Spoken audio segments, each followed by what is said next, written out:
রাস্তা দিয়া যায় আর জমিদারের পুত্রবধূও যায়। একজন সামনের থেকে আসতেছে, একজন সামনের দিকে যাইতেছে। দুইজনের ক্রসিং এর সময় ভিক্ষুকের গায়ের কাদা জমিদারের পুত্রবধূর গায়ে লেগে গেছে। সে দুনিয়া আন্ধার করে ফেলছে, স্বামীকে টাইকা নিয়ে আসছে, বলছে ভিক্ষুক আমার কাপড় নষ্ট করে দিছে।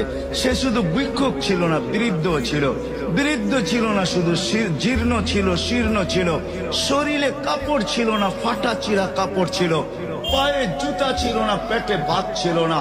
জমিদারের পুত্র সইতে পারে নাই, যৌবনী শক্তি সয় তো সয় কি কইরা তার স্ত্রীর গায়ে ভিক্ষুকের কাদা। বস সমগ্র শক্তিকে হাতে জমা করা, একত্র করা বৃদ্ধের গালে বসায়। বৃদ্ধ কিচ্ছু বলে নাই, শুধু উপরের দিকে তাকায় দুই তিনটা শব্দ উচ্চারণ করছেন। শব্দগুলা হলো ইয়া মাল্লা তারা হলো ওয়ুন, ও আল্লাহ চোখে দেখা যায় না। ও তারা কুল্লা শাই, তুই সব দেখিস।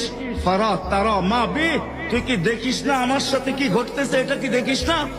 বলতে দেরি যুবক, মরতে দেরি হয় না। জমিদার চলে আসতে প্রতিশোধ নিবে। বৃদ্ধের একদিকে মুস্কি হাসি, একদিকে বলতেছে প্রেমের খেলা এমনই হয়। জিজ্ঞাসা করছে কিসের প্রেমের খেলা রে? বলছে ওর প্রেমিকার গায়ে আমার কাদা লাগছে, পায়ের কাদা লাগছে, ও সইতে পারে নাই। যৌবনী শক্তি দিয়ে আমার বৃদ্ধ গালে বসায় দিছে। আমাকেও একজন ভালোবাসে, সেও সইতে পারে না। সেও সইতে পারে না। ও তো থাপ্পড় দিয়া ক্ষান্ত, সে জান নিয়ে নিছে, জান।